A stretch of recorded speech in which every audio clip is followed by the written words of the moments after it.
An aircraft carrier is a warship capable of carrying a ton of planes. Naturally, since it's loaded with so many aircraft, dangerous situations are bound to happen from time to time. Let's dive into some of the jaw-dropping, heart-pounding accidents that have taken place on these carriers. Get ready for takeoff. Never stop flying. The US E-2 Sea Hawkeye airborne early warning plane was built to use long-range radar to spot enemy aircraft and missiles. Since it operates from carriers, it has to be able to take off and land on a flight deck. On March 18, 2016, as an E-2 Sea Hawkeye was landing on the Dwight D. Eisenhower, something unexpected went down. The Hawkeye's arrestor hook seemed to catch the carrier's arresting cable just fine, but then the cable snapped. The plane slowed down fast, rolled off the deck, and nearly plunged into the ocean. Lucky for them, in that split-second do-or-die moment, the pilot managed to pull the plane back up and get it airborne again. Crew members Thomas Browning, Matthew Hallowell, and Karen Smith were awarded aviation medals for saving the $80 million aircraft. But more important than any medal, they all made it out safe and sound, not a scratch on them. Now, about the Saratoga carrier accidents. Before World War II kicked off, the Saratoga was the go-to ship for the U.S. to train in naval air tactics. Between 1938 and 1939, a bunch of incidents went down on that ship, and we're about to break them down. On March 17, 1938, a trainee named Lamplow was piloting a Grumman F-3F biplane fighter, gearing up to land on the deck. But he came in too high and flew right into what's called an emergency barricade net, nearly flipping the whole plane over. Fortunately, he only walked away with minor injuries. Then, on August 30th, 1939, Major Endweiss ran into a similar mess. Pay attention to how the crew jumps into action right after it happens. It's pretty cool to see these highly trained pros handle such high-stakes pressure. Back then, accidents like that weren't exactly rare on the Saratoga. Carrier-based planes were still in their early days, and landing on a ship was brand new territory. Was it just high center of gravity biplanes that struggled with landings? Nope. On November 16th that same year, Major Margaret, flying a Douglas TB Devastator torpedo bomber, got caught in the same kind of sticky situation. It's hard to even imagine the mental and physical strain these pilots went through. No question about it. That job takes serious balance and a cast-iron stomach. Ejection seats have saved lives. Back in the early days, when pilots tried landing on carriers and everything went south, they were pretty much left to luck. Over time, ejection seats were invented to rescue pilots in emergencies.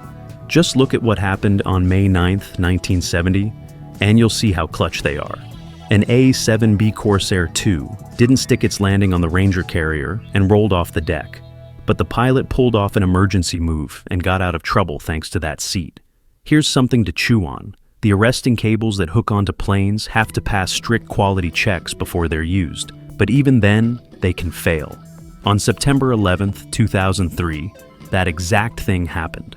An FA-18 Hornet was about to land on the George Washington when the steel cables snapped. Lieutenant Ricky Rivera reacted fast, bailing out before the plane hit the water. But in a situation like that, it's not just the pilot who has to think quick. The snapped cable turned into a dangerous whip that could have hurt the deck crew.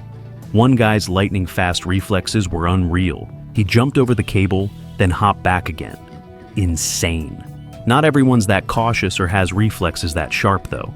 In the end, a few folks got banged up, but no one was seriously hurt. As for the real skills of rescue divers, on May 19, 1956, a Grumman F-9F Cougar couldn't hook the arresting gear while landing on the Essex and slid off the deck. Lieutenant Colonel John Desmond found himself trapped in a sinking cockpit. Rescue teams sprang into action right away, but even the helicopter crew couldn't pull him out.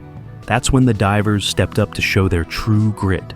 Then there's Iron Man George Duncan, a seasoned pilot who stuck around as a test pilot after serving in World War II. On June 23, 1951, while flying a Grumman F-9F Panther toward the Midway carrier, a sudden gust shoved the plane below the deck. What you're seeing isn't a screw-up. It's the result of a split-second reaction. The second he saw the plane dip too low, he yanked the nose up, letting the cockpit skid across the runway. Thanks to that quick thinking and the crew putting out a fire fast, Duncan was rescued and back in the test pilot game within 6 months. That guy had nerves of steel. After that crash, he went on to fight in 2 more wars, eventually climbing the ranks to command a carrier, earning a perfect 5 out of 5 score. Landing on a carrier in broad daylight is tough enough, but pilots have to do it at night too. In those moments, they lean on cool heads and the spot-on guidance of landing signal officers. That guiding voice gives pilots confidence, and years of experience help planes land safely amid rough seas, darkness, and tech glitches. Take March 9th, 1987, for example. An A-6 intruder had landing gear trouble, and Colonel Rando Atlas McNally burned through most of his fuel, forcing a heavy landing. Over in the carrier's control room, Lieutenant Colonel John "Bug" Roach, a veteran landing signal officer and former ace fighter pilot, took charge of the hairy situation. Roach told McNally, "Trust me, if I think it's good, you'll be fine." And just like he said, the plane touched down safely. His work? A solid 5.5? On the Philippine Sea Carrier, did you know every landing gets recorded? It's for training and crash investigations. Thanks to that, a few accidents from 1950 on the Philippine Sea were caught on tape. On August 3rd, an F-4U-4B Corsair missed the arresting gear during landing and nearly flipped over. On April 24th, an F-8F Bearcat botched its landing too, this time with the cockpit flipping completely. Then, on December 1st, a Douglas 84 Sky Raider, damaged in combat, forced Lieutenant Denzel Christmas into a risky landing with one engine gone and the plane engulfed in flames. He made a snap call, bailing from the burning cockpit. After treatment, Christmas was back at the controls and flew for another 38 years. The emergency barricade net isn't the only way to stop a plane on a short deck. U.S. carriers also have something like a volleyball net, called an emergency barricade, to trap planes like birds in a cage, giving the rescue team their cue to move in. In those critical moments of stopping fires and saving pilots, fast, smart action is everything. And what about where'd the wheels go? Sometimes planes hit trouble right after taking off from a carrier and have to make an emergency landing. On January 24th, 1991, an A-7 Corsair II was launching from the John F. Kennedy when a weight miscalculation caused the catapult to wreck the left front wheel. With a busted landing gear, touching down was a nightmare, especially since the plane was loaded with bombs and weapons, making it extra dicey. Like we mentioned, the deck's got that emergency barricade net to catch planes on landing. Even without its wheel, the plane got snagged safely. So, did the wheel roll into the ocean? What do you think? Drop your thoughts below.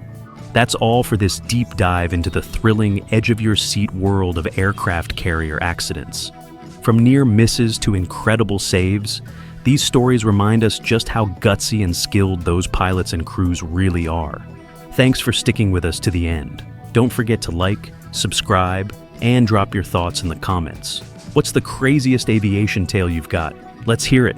Catch you in the next one. Stay curious and keep flying high.